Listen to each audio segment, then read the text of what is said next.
Okay, so here we see the research, the original research by Jonathan Haidt on the moral foundations. And you'll recall the survey included items that could be categorized into the 5 groups: the harm, fairness, in-group authority, purity. And we've already compared some of the results between the 4 political groups.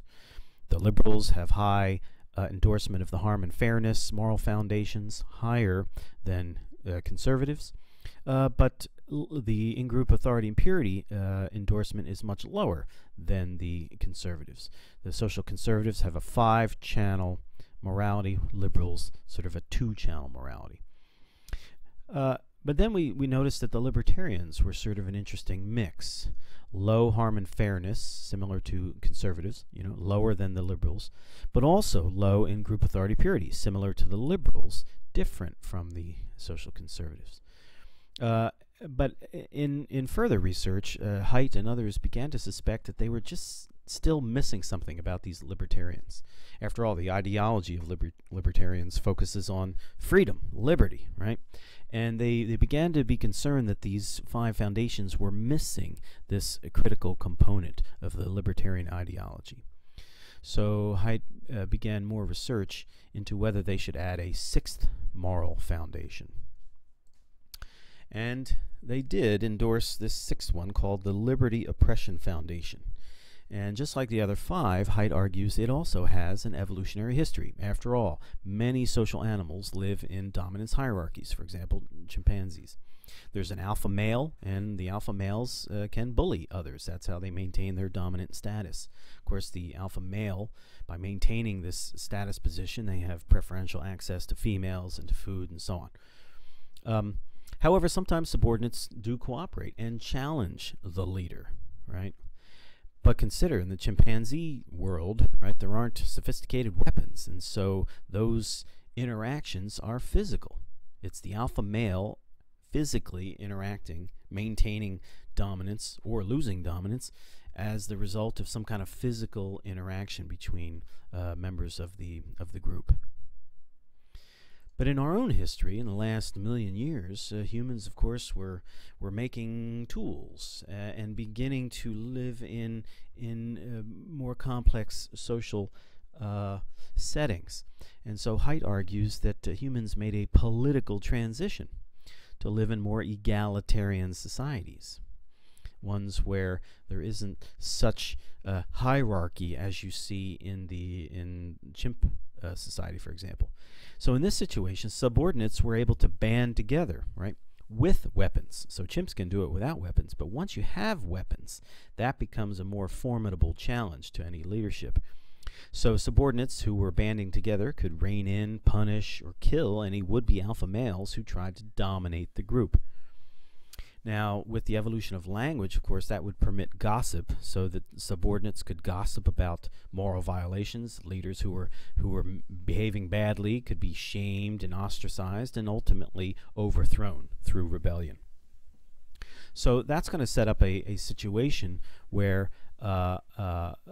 individuals of these human societies are going to be sensitive to liberty and oppression. And so Haidt argues that just as the other moral foundations have an evolutionary history, so too the Liberty Oppression Foundation.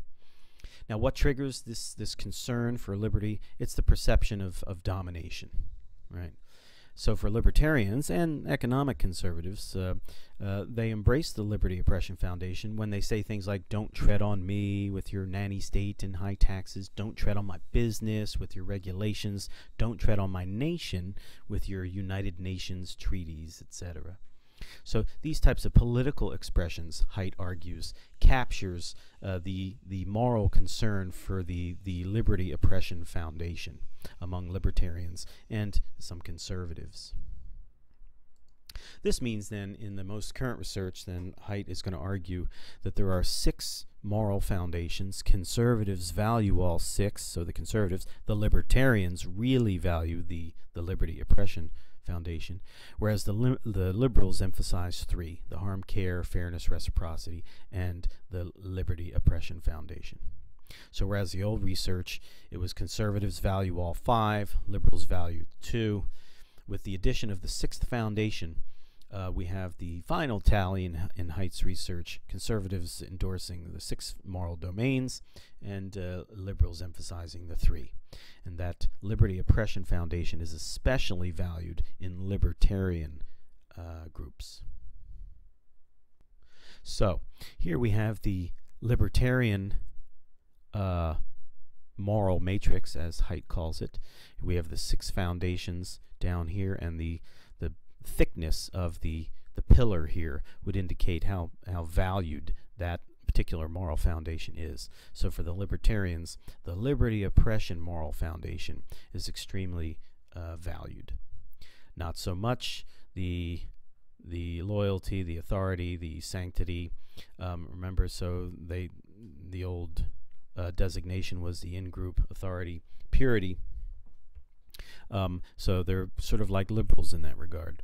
And again, also reduced concern for care and harm, but increased somewhat endorsement of the fairness, the cheating moral foundation. Take a look at the social conservative. Here again, the notion is that social conservatives are endorsing all of these moral foundations. And again, the great conservative insight is that social order is hard to achieve and maintain.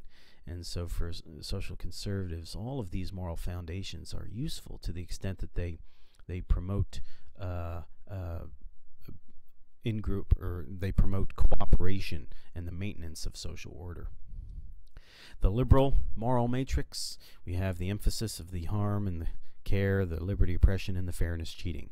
And again, these 3 over here, the concern there is that from a liberal point of view, they can at times historically be oppressive.